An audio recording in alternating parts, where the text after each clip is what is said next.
Seperti yang kita tahu, kita akan berlayar menuju Indonesia. Semoga Allah memberkati perjalanan kita. Amin. Dan juga bersama-sama selesai Laksamana.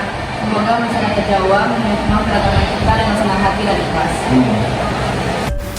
Abad ke-15 dari negeri Tiongkok, armada besar Cheng Ho berlayar. Mereka membawa dagangan, persahabatan, dan cahaya Islam.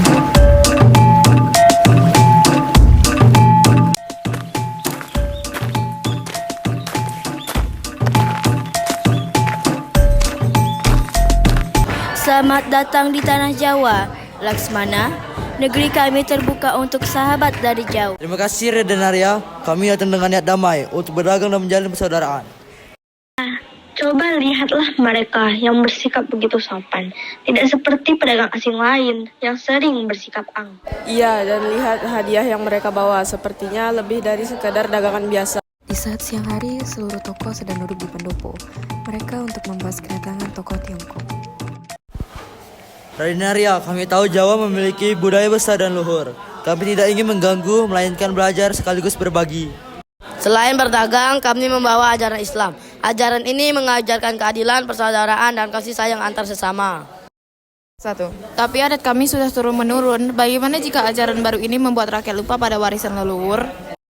Sesepuh, Islam tidak datang untuk menghapus, tapi untuk menyempurnakan. Kebaikan yang sudah ada dalam adat tetap dijaga, hanya dituntun agar lebih dekat kepada Sang Pencipta. Benar, dalam ajaran kalian semua manusia sama. Tidak ada yang lebih tinggi dari yang lain. Anak muda di hadapan Allah, raja dan rakyat jelata berdiri sejajar. Yang membedakan hanyalah ketakwaan. Ibunda, kata-kata mereka penuh kelembutan. Aku merasa ada kebenaran di dalamnya. Aku akan membiarkan rakyatku mengenal ajaranmu. Selama kedamaian tetap terjaga. Siang hari di desa yang penuh tantangan, seorang pemimpin berbicara, tegas di depan warga desa dengan serius. Kita harus hati-hati. Jika semua ikut ajaran baru ini, siapa yang akan menjaga adat nenek moyang kita? Di sela perbincangan tersebut, ternyata salah satu tokoh Tiongkok menghampiri mereka dengan sendirinya dan tanpa pengawal. Sesepuh, dengarkanlah, kami tidak ingin memaksa, biarlah rakyat Jawa memilih dengan hati mereka. Jika ajaran kami dianggap membawa kebaikan, maka terimalah. Jika tidak, kami tetap ingin bersaudara. Engkau bicara dengan rendah hati, tidak seperti penakluk. Itu membuatku berpikir ulang.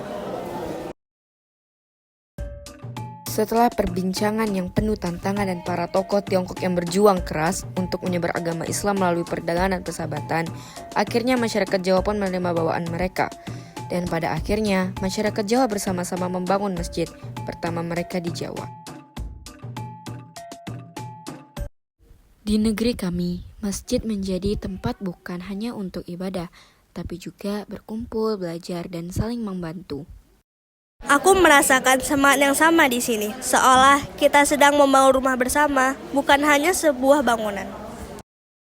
Di lain, ternyata ada pemuda Jawa yang ingin masuk agama Islam, yang dipengaruhi oleh tokoh pemuda Tiongkok.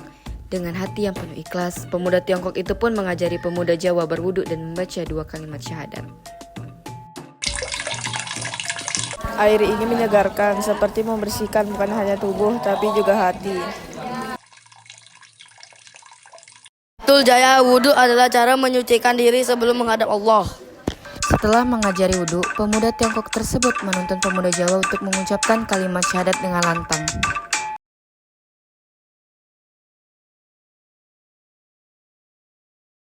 Setelah pembangunan masjid dan masyarakat Jawa memeluk Islam, para tokoh Tiongkok pun akan kembali ke negara asalnya. Dan setibanya di pelabuhan, mereka memberi sebuah bantuan untuk kelengkapan bangunan masjid. Raden Arya, ini kitab dan lampu untuk masjid. Semoga cahaya bagi rakyat. Kenangan ini akan kami jaga. Kau datang berpersahabatan, bukan raktukan. Itu yang akan dikenang rakyat Jawa. Sepertinya perjalanan ini hanya awal dari persaudaraan yang panjang. Ya, cahaya dari Tiongkok kini menyinari hati kita.